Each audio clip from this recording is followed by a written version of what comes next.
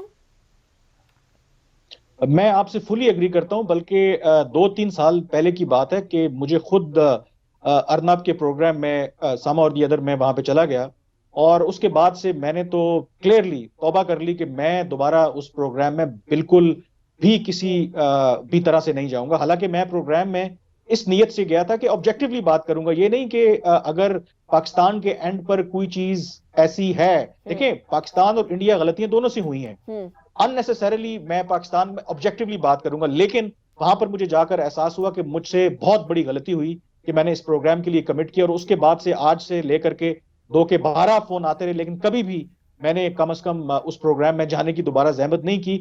اور میرے خیال میں پاکستان کے جو بھی اینالسٹ ہیں, ظاہر ہے کہ ان کا اپنا پریروگیٹو ہے, وہ جانا چاہتے ہیں, ان کا بھی ایک اپنا نقطہ نظر ہے کہ اگر ہم وہاں پہ نہیں جائیں گے تو جتنا ان کو موقع ملتا ہے تو کم از کم وہ اپنے ڈیفینڈ کر لیتے ہیں. لیکن جب آپ کو پتا ہو کہ ایک چینل کی خاص پالیسی ہے, اس نے آپ کو موقع فراہم نہیں کرنا, اس نے آپ کو سامنے بٹھا کے آپ کی انسلٹ کرنی ہے, آپ کو پورا موقع فراہم نہیں کرنا, تو میرے خیال میں بہتر آپشن یہی ہوتا ہے کہ آپ وہاں پر نہ جائیں. اور کیونکہ وہاں جا کے بیسیکلی اس پروگرام کو کریڈیبلٹی دے رہے ہوتے ہیں نا کہ دیکھیں پاکستان کی سائیڈ بھی ہے, چاہے پاکستان کی سائیڈ کو میوٹ کیا ہو. بالکل ایگزیکٹلی, کیونکہ وہ تو دنیا کو دکھانے کے لیے یا اپنے لوگوں کو دکھانے کے لیے کہ دیکھیں کہ ہم کتنے اوپن مائنڈڈ ہیں, 2 کہ پاکستان کے حوالے سے ہماری ریزرویشنز ہیں, پھر بھی ہم پاکستانی جو گیسٹس ہیں ان کو دعوت دیتے ہیں. اگر 6 گیسٹ ہیں تو 3 گیسٹ وہ پاکستان سے بلاتے ہیں, 3 انڈیا سے بلاتے ہیں. لیکن اگر پروگرام کا بغور جائزہ لیا جائے تو شاید پورے 1 گھنٹے کے پروگرام میں وہ ان کو تینوں گیسٹ کو ملا کے 1 منٹ بھی نہیں دیتے ہوں گے. اگر 1 منٹ دیتے بھی ہیں تو اس میں اتنی انٹرپشن ہوتی ہے کہ آپ اپنا نقطہ نظر بیان نہیں کر سکتے. تو میرے خیال میں بہتر آپشن یہی ہے کہ آپ ایسے پروگراموں میں, اور خاص کر کے اب جب یو کے ریگولیٹر نے باقاعدہ طور پر تصدیق کر دی ہے کہ کس بھونڈے طریقے سے جو ریپبلک ہے اور ان کے جو ہوسٹ ہیں ارناب جس طریقے سے پروپیگنڈا کرتے ہیں, اور اس کے بعد تو میرے خیال میں ہمارے جو پاکستانی مہمان ہیں, ساتھی ہیں, ان کو جانے سے گریز ہی کرنا چاہیے. Right Kamran, thank you so much for joining me in my show. اور بیسکلی اس طرح کے پروگرامز جو کہ صرف پاکستان مخالف ہیں, جو کہ بکتے ہی پاکستان مخالفت پر ہیں, جو کہ بیسکلی ایک پروپیگنڈا مشین ہے, وہ ابھی EU ڈس انفو لیب نے کچھ انکشافات کیے, یہ اس کا حصہ ہیں.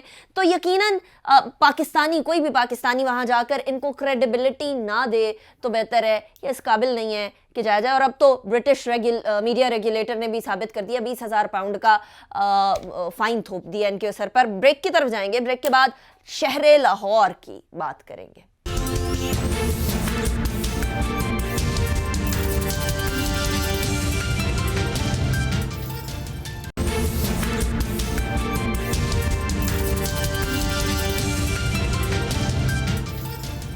Welcome back of the break. ناظرین, ہم کراچی کے بارے میں کہا کرتے تھے کہ کراچی میں کچرا کنڈیاں اگل رہی ہوتی ہیں. باغوں کا شہر لاہور بھی کچھ ایسا منظر پیش کرنے لگا ہے, اور ابھی سے نہیں, پچھلا 1 سال سوا سال لاہوریوں کے لیے صفائی کے نظام کے حوالے سے بڑا مشکل رہا.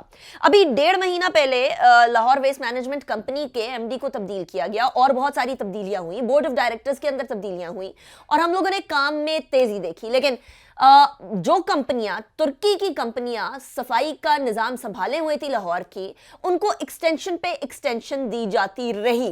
4تھی ایکسٹینشن 31 دسمبر کو ختم ہو رہی ہے, اور ایسی صورتحال میں لاہور میں صفائی کا ابتر نظام مزید ابتری کی طرف جاتا ہوا نظر آ رہا ہے. ایسی صورتحال میں لاہور ویسٹ مینجمنٹ کمپنی اور پنجاب حکومت نے ریڈ کی, اور جو اگریمنٹ ہوا تھا جس کے مطابق اکوپمنٹ سارا کا سارا لاہور ویسٹ مینجمنٹ کمپنی تک آ جانا چاہیے تھا, وہ اکوپمنٹ بازیاب کرا لیا یا لے لیا. ایسی صورتحال میں سوال یہ پیدا ہوتا ہے کہ ترکی اور پاکستان کے تعلقات, پلس کیا یہ معاملہ ترکی اور پاکستان کے تعلقات کا ہے بھی, یا اس کو صرف یہ ٹوسٹ دیا جا رہا ہے. ہمارے ساتھ managing director Lahore waste management company Imran Ali Sultan صاحب موجود ہیں. بہت شکریہ عمران علی سلطان صاحب, آپ مختلف شہروں میں رہے, آپ نے DMG گروپ سے ہیں کیونکہ, تو آپ نے بہت ساری چیزیں سنبھالی, لیکن آپ پرائم منسٹر آفس بھی رہے ہیں عمران علی سلطان صاحب, اور آپ کو پتہ ہے کہ برادر ممالک کے ساتھ تعلقات بڑے کشیدہ ہو سکتے ہیں یا بڑے سینسٹیو ہوتے ہیں, ان کو سنبھالنا بڑا مشکل ہوتا ہے, ٹیکنیکل ہوتا ہے. ایسی سچویشن میں عمران علی سلطان صاحب یہ ایک چیز سامنے آ رہی ہے کہ ترکی کی کمپنیاں اور لاہور ویسٹ مینجمنٹ کمپنی کے درمیان کچھ تلخیاں ہوئیں. آج بھی غالباً آپ کی ایک ملاقات ہوئی. کیا یہ معاملہ ترکی اور پاکستان کا ہے یا یہ پیورلی سروس پروویژن کا ہے؟ جی انیکا, تھینک یو ویری مچ. سب سے پہلے میں بتاتا چلوں کہ جیسے بہت سے میڈیا میں اس کو ایک پروجیکٹ کیا جا رہا ہے کہ جیسے یہ پاکستان ترکی کے مابین کوئی چیز ہے, یہ ڈپلومیٹک سائڈ کا اینگل ہے, یہ گورنمنٹ ٹو گورنمنٹ ہے. ایسا بالکل نہیں ہے. آپ جانتی ہیں کہ آج کی گلوبلائزیشن کی ورلڈ ہے جس میں تمام ممالک کی کمپنیز دوسرے ممالک میں جا کے کام کر رہی ہیں. تو یہ بہت سمپل سا میٹر ہے. ایک لاہور ویسٹ مینجمنٹ کمپنی ہے جس کا سروسز کے لیے کانٹریکٹ ایک اور 2 کمپنیز کے ساتھ ہیں جو انٹرنیشنل کمپنیز ہیں. ان کا ایک نام البراق ہے, اوسپاک ہے. جب بھی کوئی بزنس ڈیل ہوتی ہے, کانٹریکٹ ہوتا ہے, ہر بزنس میں ڈفرینٹ کانفلکٹنگ اوپینینز بھی آتے ہیں, باتیں بھی آتی ہیں, اور دونوں پارٹیز اپنی مرضی کا ایک پرسپیکٹیو لیتی ہے. تو صرف یہ معاملہ گورنمنٹ ٹو گورنمنٹ یا پاکستان ترکی کا نہیں. ٹرکش ہمارے بھائی ہیں, پاکستان ان کے ساتھ ہمیشہ کھڑا ہوا ہے, ٹرکی پاکستان کے ساتھ ہمیشہ کھڑا ہوا ہے. یہ معاملہ صرف 2 کمپنیوں کا اور سروسز کے معیار کو برقرار رکھنے کا ہے. رائٹ. اچھا عمران صاحب, at this point in time مسئلہ یہ ہے کہ پچھلے 1.5 سے بڑا ایشو لاہور کے اندر ویسٹ مینجمنٹ کا چلتا آیا ہے. آپ آئے ہیں تو کچھ بڑے کوئکلی, کچھ ایکٹیولی کام اور اقدامات ہونا شروع ہوئے ہیں. ابھی حال میں یہ جو انہی ترکی کی کمپنیز کے ایکوپمنٹ پر چھاپے مارے گئے اور ان کو کنفسکیٹ کیا گیا, یہ کیوں؟ کیا اگریمنٹ میں یہ تمام جو ایکوپمنٹ ہے یہ ہمارا یعنی پاکستان کا ہے یا یہ ترکش کمپنیوں کا ہے؟ دیکھیے, یہ یونیورسل پورے دنیا کا قانون بھی ہے, اور پاکستان کا کانسٹیٹیوشن جو ہے وہ بڑے کلیئرلی مینشن کرتا ہے کہ لوگوں کی جان, لوگوں کی مال, انوائرمنٹل کرائسس, ویسٹ, اس تمام کی جو سہولیات ہیں اس کی ذمہ داری ریاست پر ہوتی ہے. تو اگر کسی بھی وجہ سے اگر کہیں پہ بھی ہیلتھ کرائسس ہے, جس طرح کووڈ آیا یا ویسٹ کرائسس آ رہا ہے یا سیلاب آ جاتا ہے یا اس قسم کی کوئی اور بھی پرابلمز آتی ہیں, تو اسٹیٹ کو آگے بڑھ کے لوگوں کی سہولت کے لیے بڑھنا پڑتا ہے اور اپنا کام کرنا پڑتا ہے. جہاں تک اس کانٹریکٹ کی بات ہے تو اس کانٹریکٹ میں بہت کلیئر لکھا ہوا تھا. یہ کانٹریکٹ 2011 میں ہوا تھا, دسمبر 2011 میں, اور 7 ایئرس کا تھا. اور 7 ایئرس کا ٹائم جو ہے وہ دسمبر 2019 میں کمپلیٹ ہو گیا. اور اس کے بعد اس کانٹریکٹ میں بڑے واضح انداز میں لکھا گیا ہے کہ تمام کے تمام ایسٹس, تمام کے تمام مشینری, تمام کا تمام اکوپمنٹ جو ہے وہ لاہور ویسٹ مینجمنٹ کمپنی کا ایسٹ بن جائے گا. اور جب بھی ایک چھوٹا ملک جو ہے وہ کسی ترقی یافتہ ملک کے ساتھ سروس ڈیلیوری کا اگریمنٹ کرتا ہے تو یہی ہوتا ہے کہ آخر میں ان تمام ممالک نے ان ممالک سے سیکھنا ہوتا ہے. پھر سسٹینیبلٹی کے لیے جب کانٹریکٹ کا ٹائم کمپلیٹ ہوتا ہے تو سسٹم کو خود آگے لے کے چلنا ہوتا ہے. تو LWMC کو تو یہ تمام مشینری دسمبر 2019 میں ہی لے لینی چاہیے تھی, بٹ کچھ وجوہات کی وجہ سے انہیں انلیگلی ملٹیپل ایکسٹینشن دی گئیں, 1, 2, 3, 4. اب چوتھی ایکسٹینشن کا ٹائم بھی 31 دسمبر 2020 کو ختم ہو رہا تھا, اور انہوں نے 10 دسمبر کو دونوں البراق اور اوسپاک کمپنیز نے اسٹرائک کر دی تھی, جس کی وجہ سے آپ نے اپنے انٹرو میں کہا کہ باغوں کا شہر جو ہے وہ کچرا کنڈی بنتے جا رہا تھا. تو اس میں حکومت پنجاب نے بہت ذمہ داری کا ثبوت دیتے ہوئے کچھ احکامات جاری کیے, جن کے مطابق انہوں نے LWMC کو ٹاسک دیا کہ اب آپ خود سے ان تمام امور کو سنبھالیں اور لاہور کی صفائی کی ذمہ داری آپ خود اٹھائیں. اچھا عمران علی سلطان صاحب, آپ نے تو کوئی 2 مہینے ہوئے ہوں گے میکسیمم آپ نے جوائن کیا LWMC کو, اور اس دوران میں آپ کے آنے سے پہلے کوئی 20-25 ہزار ٹن کچرا لاہور میں پڑا ہوا تھا. کوئی اس کے اندر کوئی کمی آئی ہے اس کچرے کے اندر؟ کوئی معاملات بہتری کی طرف جا رہے ہیں لاہور میں یا ابھی اسٹینڈ سٹل پہ کھڑے ہوئے ہیں, ادھر کے ادھر ہی ہیں؟ اور لاہوریوں کو بیسکلی اس تمام انوائرمنٹل کرائسس سے ریلیف کب ملے گا؟ دیکھیے, لاہور بہت بڑا شہر ہے اور تقریباً 1 کروڑ 20 لاکھ کی آبادی ہے, اور daily Lahore 5,500 ton daily waste جو ہے وہ پروڈیوس کرتا ہے. اگر آپ 2 یا 3 دن میں اسے پک نہیں کرتے تو یہ 15,000 20,000 کے قریب پہنچ جاتا ہے, اور وہ بہت بڑے انبار لگ جاتے ہیں. تو یقیناً اس وقت بھی 1 اکتوبر کو بھی بہت بڑے کرائسس تھے. اس وقت کی گورنمنٹ نے سینئر مینجمنٹ کو چینج کیا, بورڈ کو چینج کیا, بہت سے لوگ نئے آئے, اور اس وقت بھی ہم نے ان کرائسس کو شہر کو نکالنے کی کوشش کی تھی. بٹ اگین اب چونکہ ہم اس ایکسٹینشن کی بالکل کلوجر کی طرف چلے گئے تھے, اور البراق اوسپاک کمپنی نے 10 دسمبر سے ٹوٹلی اپنا کام بند کر دیا تھا. جتنے ان کے ڈرائیورز تھے اور جتنے ان کے سپروائزرز تھے ان کو ڈس انگیج کرنا شروع کر دیا تھا, نوکریوں سے باہر نکالنا شروع کر دیا تھا. تو اس طرح لگ نہیں رہا تھا کہ اب یہ سسٹم کنٹینیو ہو سکے گا. تو اس وجہ سے اب لاہور ویسٹ مینجمنٹ نے کمپنی نے اپنی ایسٹ جو ہیں جو لیجیٹیمیٹ ہیں ان کو ریسٹور کیا ہے اور ہم نے اپنی سروسز اسٹارٹ کی ہیں. تو انشاءاللہ ہم لاہوریوں کو، لاہور کے شہریوں سے ذمہ داری سے یہ بات کرتے ہیں کہ ہم چند دن کے اندر اندر ہم صبح شام رات 3 شفٹوں میں کام کر رہے ہیں اور ہم پچھلا بیک لاگ صبح جو ہے وہ شام اگلے رات 3-4 تین دنوں میں شفٹوں کلیئر میں کریں گے. کام کر رہے ہیں عمران صاحب؟ رات کے ٹائم پر جی بھی ہم کام 3 ہو رہا ہے؟ شفٹس میں، جی بالکل ہماری کوشش ہے کہ بیک لاگ اتنا زیادہ ہے انیکا کہ 10 ڈیز کا بیک لاگ ہے اور اس کو ہم نے اب اگلے 3-4 دنوں میں اگر اسے کلیئر کرنا ہے، کیونکہ اگر ہمیں نہ صرف ہر ڈے کی جو 5,500 ٹن کی ویسٹ ہے اس کو پک کرنا ہوتا ہے، بلکہ جو پچھلے 10 ڈیز کام نہیں ہو سکا اس کو بھی ایک ایک کر کے کلیئر کرنا ہے. تو obviously اگر ہم 2-3 شفٹس میں کام کریں گے تو پچھلے 10 ڈیز کا بیک لاگ کلیئر لیکن ہوگا. عمران صاحب مجھے ایک بات سمجھائیے گا، 31 دسمبر کو یہ کانٹریکٹ ختم ہو رہا ہے، کام آپ لوگوں کو LWMC کو کرنا پڑ رہا ہے ساری صفائی وغیرہ کا. یہ دونوں ترکش کمپنیاں جو تھیں اپنے جو کانٹریکٹ کا اینڈ ہے، جو ایکسٹینشن، چوتھی ایکسٹینشن کا اینڈ ہے، تب تک انہوں نے کام کیوں نہیں کیا؟ ذمہ دار کون ہے یہ انبار لگنے کا کچرے کے لاہور میں؟ جی چوتھی ایکسٹینشن آپ نے بالکل صحیح کہا، 31 دسمبر 2020 کو ختم ہو رہی تھی. تو چونکہ ہمیں نظر آ رہا تھا، ایک تو ہمارے بورڈ کا ڈیسیجن تھا کہ ہم 5th ایکسٹینشن ہرگز نہیں کریں گے کیونکہ ملک کے قوانین اس کی اجازت نہیں دیتے، پپرا اجازت نہیں دیتا جو فری بیڈنگ اور ٹرانسپیرنسی کی بات کرتا ہے، ویلیو فار منی کی بات کرتا ہے. اس میں اسی کے تناظر میں ہمیں ڈائریکشن یہ تھی کہ 23 نومبر 2020 کو ہم نے ایک لیٹر لکھا جس میں کہا کہ یہ مشینری جو ہے وہ اب ہمیں واپس کر دی جائے ایز پر کانٹریکٹ، تاکہ LWMC جو ہے وہ اب ذمہ داری خود سنبھالے گی. جس کے بعد ان کی ملٹیپل کورسپونڈنس آئی ہے، ہمیں بہت سے لیٹرز آئے ہیں 23 نومبر کو، 27 نومبر کو، 7 دسمبر کو. 7 دسمبر میں انہوں نے ہمیں بڑے کلیئرلی کہا کہ 10 دسمبر سے ہم اپنے آپ کو ڈس انگیج کر رہے ہیں اور ٹاؤنز آپ کے حوالے کر رہے ہیں اور آپ خود ذمہ داری سنبھال لیں. اور اس کے بعد 10 دسمبر میں چونکہ کام ٹوٹلی ختم ہو گیا تھا تو 10 ڈیز کے بیک لاگ جو میڈیا نے بڑا ہائی لائٹ کیا، لوگوں کی پلس پہ، لوگوں کی جان کو، ان کی ہیلتھ کرائسس کو، ویسٹ کرائسس کو سامنے لے کر آیا، جس کی وجہ سے گورنمنٹ کو ایک کوئک ڈیسیشن میکنگ کرنی پڑی. اور 20 دسمبر کو ہمیں ڈائریکشن آئی کہ لاہور ویسٹ مینجمنٹ کمپنی اب صفائی کا انتظام خود سنبھال لے. رائٹ، عمران علی سلطان صاحب بہت شکریہ آپ نے جوائن کیا. It was a pleasure having you. ناظرین، ایک ہفتے تک کا ٹائم دیا جا رہا ہے کہ ایک ہفتے میں لاہور کے کچرے کی صورتحال اور صفائی کے نظام کی صورتحال بہتر ہو جائے گی.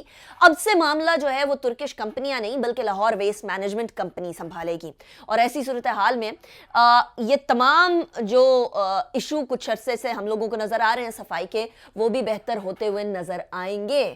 ہماری دعا تو یہی ہے کہ لاہور ایک نیا کراچی نہ بن جائے. آنے والے وقتوں میں یہ دیکھتے رہیں گے. عمران علی سلطان صاحب، آپ کو بھی ہم زحمت دیتے رہیں گے. Thank you so much for joining us in the show. اسی کے ساتھ انیکا نثار کو اجازت دیجیے. اللہ حافظ و ناصر.